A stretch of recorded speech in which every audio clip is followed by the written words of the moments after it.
शिवसेना कोणाची आज महाराष्ट्रातला लहान मूल सुद्धा सांगू शकतं एवढे स्पष्ट स्वच्छ आहे. पण निवडणूक आयोगाचा निर्णय जो मुळामध्ये चुकीचा आहे आणि जो सर्वोच्च न्यायालयामध्ये आम्ही त्याला आव्हान दिलेलं आहे तोच त्यांनी ग्राह्य धरला. म्हणजे निर्णय देताना त्यांचा पायच चुकलेला आहे, डळमळीत आहे आणि या पूर्णपणे अगदी निर्लज्जपणाचा कळस हा त्यांनी गाठलेला आहे. माझं कायद्याचं ज्ञान तेवढं काही मोठं नाहीये. मला तर असं वाटतं की सर्वोच्च न्यायालयाचा त्यांनी जो अपमान केलेला आहे. अनेक ठिकाणी मी बघतोय अंगणवाडी सेविका आहेत, त्या देखील आंदोलनावर बसलेल्या आहेत, त्यांना पण आश्वासनं मिळाली आहेत. पण आश्वासन आश्वासन आश्वासन. आशा वर्कर्स, आता मला एक निवेदन मिळालंय 2 की 3 महिन्यापूर्वी त्यांना सांगितलं तुमचं मानधन वाढवू, जाहीर केलं, एकदम आनंद साजरा केला. अजून शासन निर्णय निघालेला नाहीये. कुठे चाललंय आपलं राज्य, कसं चाललंय आपलं राज्य? आश्वासनं जी मिळत आहेत ती नुसतं ही सरकार नाही तर केंद्र सरकार देखील देत आहे. अवमान याचिका दाखल करता येते का हे आम्ही बघणार आहोत. पण मला नाही वाटत अवमान याचिका दाखल करता येत असेल आणि म्हणूनच ते जे काही त्यांना प्रोटेक्शन असतं त्याचा त्यांनी आज गैरफायदा घेतलेला आहे. हा त्यांनी गैरफायदा घेतलेला आहे. महाराष्ट्रातल्या जनतेला आणि सर्वोच्च न्यायालयाला मी विनंती करतोय गॅस डिझेल पेट्रोल भाव खालती केले की देशातली लोकशाही तर यांनी पायदळी तुडवलेली आहेच, पण आता सर्वोच्च न्यायालयाचं अस्तित्व सुद्धा शिल्लक राहणार आहे की नाही हे सर्वोच्च न्यायालयाने आता ठरवायचं आहे. हा प्रयत्न सर्वोच्च न्यायालयाने जर आम्हाला त्यांच्या विरुद्ध अवमान याचिका दाखल करता येत नसेल तर स्वतःहून ज्याला सुमोटो म्हणतात अशी काही कारवाई सर्वोच्च न्यायालय करणार आहे का? आणि नाहीतर काय होईल की आजपर्यंत जी एक प्रथा आहे आपल्या संविधानाप्रमाणे की कोणत्याही केसमध्ये यापूर्वी उच्च न्यायालय किंवा सर्वोच्च न्यायालयात कोणता निकाल लागलाय त्याच्याप्रमाणे त्या प्रकरणाचा ते वातावरण जे आहे बरोबरी करून महाराष्ट्रासोबत केलेली निर्णय दिला जातो. उद्धव साहेबांसोबत केलेली आहे. असं असताना याच्या पुढे सर्वोच्च न्यायालयात अशा जर का काही केसेस आल्या तर मग ह्या लवादाचा निर्णय तिकडे मानला जाणार आहे का सर्वोच्च न्यायालयाने जो निर्णय दिला होता किंवा जो निर्देश दिले तो मानला जायला पाहिजे हे सुद्धा बघणं हे आता फार गंभीर ही बाब झालेली आहे. फार मोठं कुतूहलाशी आहे. भ्रष्टाचार भ्रष्टाचार भ्रष्टाचारासाठी त्यांनी गद्दारी केली, स्वतःला वाचवण्यासाठी गद्दारी केली. तो त्यांचा अधिकारच नाहीये. 2018ला जर का केलेली नियुक्ती त्यांना मान्य नसेल तर ते कोर्टाने त्यांना सांगितलेलंच नव्हतं. कोर्टाने आमचा व्हीप मानला होता, कोर्टाने आमचा गटनेता मानला होता. मग सुप्रीम कोर्टाने या सगळ्या गोष्टी न बघता केल्या असं यांचं म्हणणं आहे का? आणि जर 2018 साली यांनी जर का काही आमची घटना मानली नाही मग हे निवडून आलेले जे आताचे जे गद्दार आहेत ते गद्दार कोणत्या आधारावरती निवडून आले होते, कोणाच्या चिन्हावर निवडून आले होते? त्याच्यामुळे पक्षप्रमुखाबद्दल ते बरंच काही बोलले, पण पक्षप्रमुखाला जर अधिकार नसेल तर पक्षाध्यक्ष म्हणून जे नड्डा बसले त्यांना तसेही काही अधिकार नाहीये. तो त्यांचा अंतर्गत प्रश्न आहे. मग हे पद किंवा हे नसतंच. त्याच्यामुळे त्याने एक मान्य करायला पाहिजे की जसं एक नेता असतो त्याचे सहकारी असतात आणि नेता म्हटल्यानंतर तो दिशा दाखवत असतो. दिशा दाखवण्याचं काम हे नेता करत असतो आणि ते जर का करणार नसेल आणि लोंढ्यामध्ये वाहत जाणार असेल तर तो नेता कसला? मला त्याच्याबद्दल बोलायचं नाही कारण ते त्यांच्या चौकटीत न बसणारे ते बोललेले आहेत. त्यांना सुप्रीम कोर्टाने जे सांगितलं होतं की या दिवशी हा व्हीप होता, हा गटनेता होता, आता पुढचं तुम्ही बघा त्या तारखेला काय होतं ते सोडून नको त्याच्यात ते घुसले आणि त्यांनी वेळ काढूपणा केला. त्यांचा जो हेतू होता तो हेतू स्वच्छ होता की वेळ काढूपणा करायचा. हाच निर्णय ते पहिल्या दिवशी देऊ शकत होते पण त्यांनी ते सगळं नाटक केलं आणि मग 31 डिसेंबरची तारीख 10 जानेवारी आता सुद्धा मग आम्ही सर्वोच्च न्यायालयात तर जाणारच आहोत. पुन्हा याच्यात काही काळ जाण्याची शक्यता आहे. माझी सर्वोच्च न्यायालयाला विनंती आहे की आपण सर्व काही पाहिलेलं आहात, सर्व काही तपासलेलं आहे. आणखीन काही माहिती पाहिजे असेल तर ती सुद्धा आम्ही आपल्याला द्यायला तयार आहोत. निवडणुकीच्या आधी दूध का दूध पाणी का पाणी हे व्हायला पाहिजे कारण यांना निवडणूक काढायची. निवडणुकीमध्ये यांना असं वाटलं होतं की लोकांच्या मनात, जनतेच्या मनात, मतदारांच्या मनात आपण संभ्रम निर्माण करून शिवसेना संपवू, पण शिवसेना काही संपत नाहीये आणि शिवसेना ही संपणार नाहीच. आणि मिंद्याची किंवा गद्दाराची शिवसेना हे महाराष्ट्रातली जनता, देशातली जनता मानणार नाही.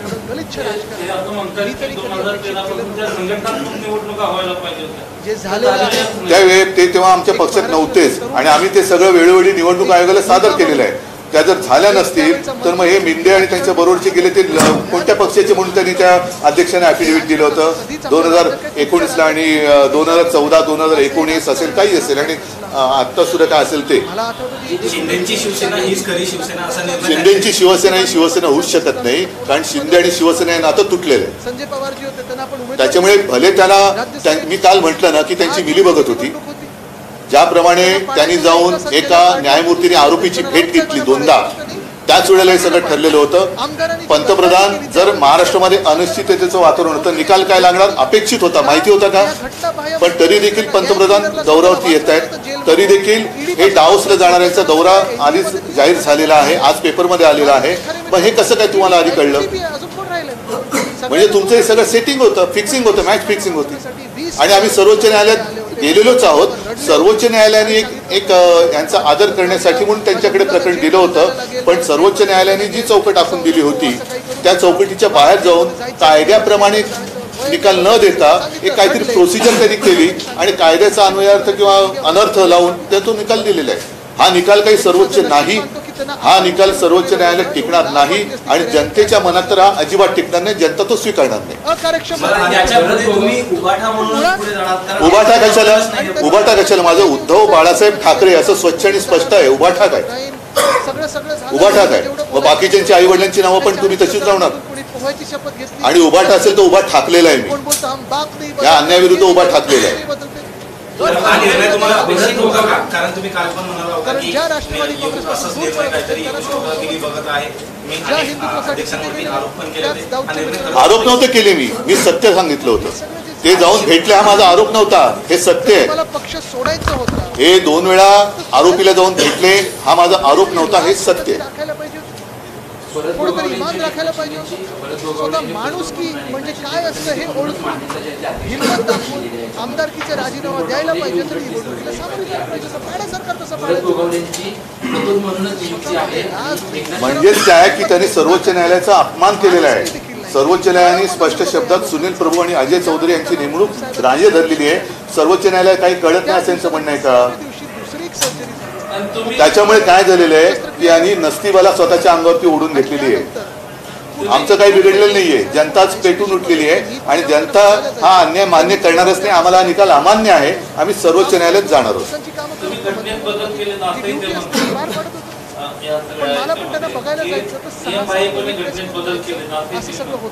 म्हणजे काय बदल केले आम्ही ज्या वेळेला घटना जी काही दिली ती घटना निवडणूक आयोगाकडे दिलेली आहे.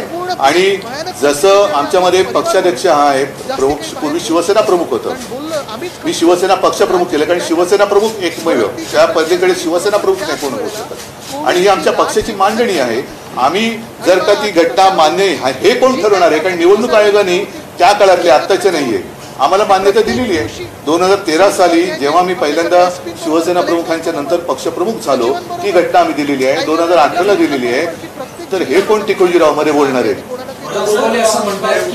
जाऊ द्या, भरत गोगावलेला जरा तरी एक दिवसाचं तरी मंत्रीपद लावेल असं त्यांना वाटते. त्याच्यावर तो विषय सोडा, ते सोडा. त्यांचं जॅकेट फुकट झाले, मापं बंद लागली.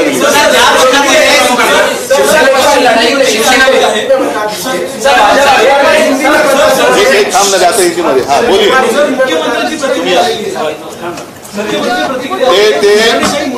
नाही मुख्यमंत्री हे काय म्हणायचं त्याला काय शब्द येते चुकी, म्हणजे सुप्रीम कोर्टाने तर त्यांना चुकीचंच ठरवलेलं आहे. त्याच्यामुळे ते त्यांची प्रतिक्रिया ही पण तशीच आहे, केराच्या टोपलीत टाकण्याची. काय त्यांना असं वाटत असेल घराणेशाही मोडीत काढली तर त्यांची गुलामशाही सुरू झालेली आहे. हे गुलाम आहेत, गुलाम.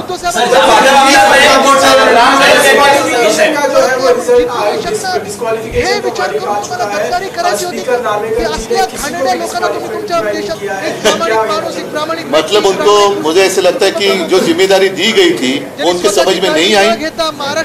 मामला सीधा था, डिस्क्वालिफिकेशन का था और इसलिए हम सुप्रीम कोर्ट में गए थे और सुप्रीम कोर्ट ने एक फ्रेमवर्क दिया था क्या होना चाहिए, कैसे होना चाहिए.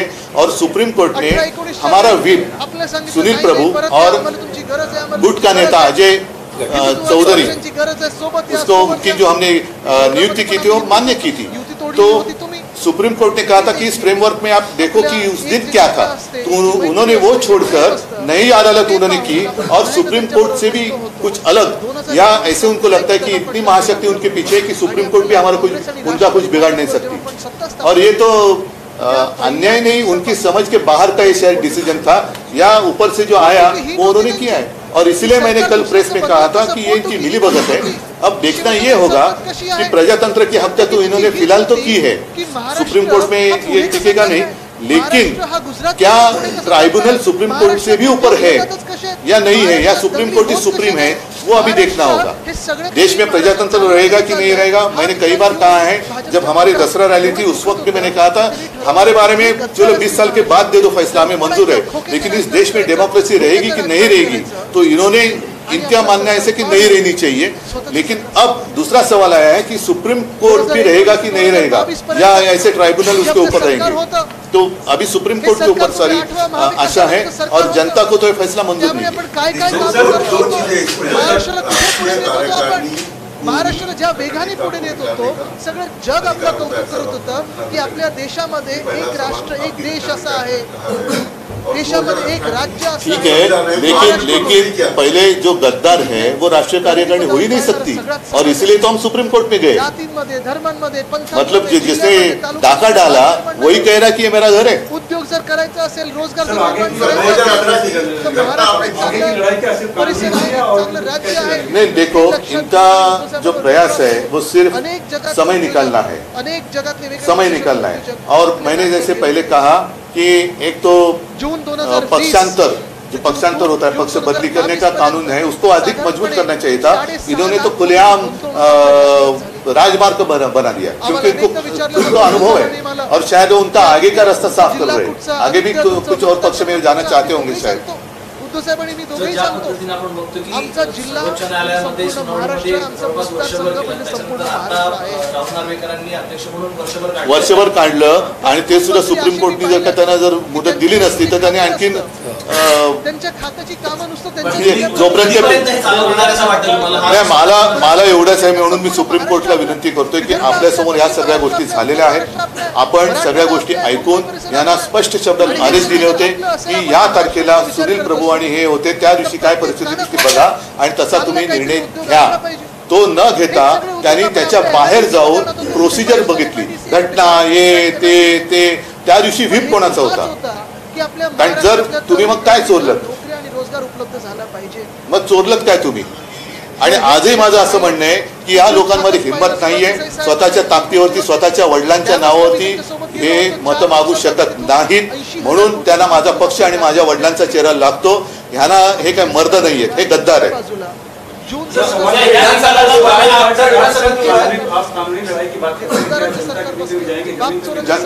जरूर जनता के बीच में हम तो जा ही रहे हैं, जैसे आज भी आदित्य कोल्हापुर में उस तरफ है, मैं भी 23 तारीख को नासिक जा रहा हूँ, 22 तारीख को कालाराम मंदिर में जा रहा हूँ, उसके पहले भी कहीं जाऊंगा, बाद में जाऊंगा। हम तो जनता में रहे हैं, जनता में रहेंगे, जनता और जनता के लिए, जनता के साथ लेकर, जनता को साथ लेकर हम लड़ेंगे।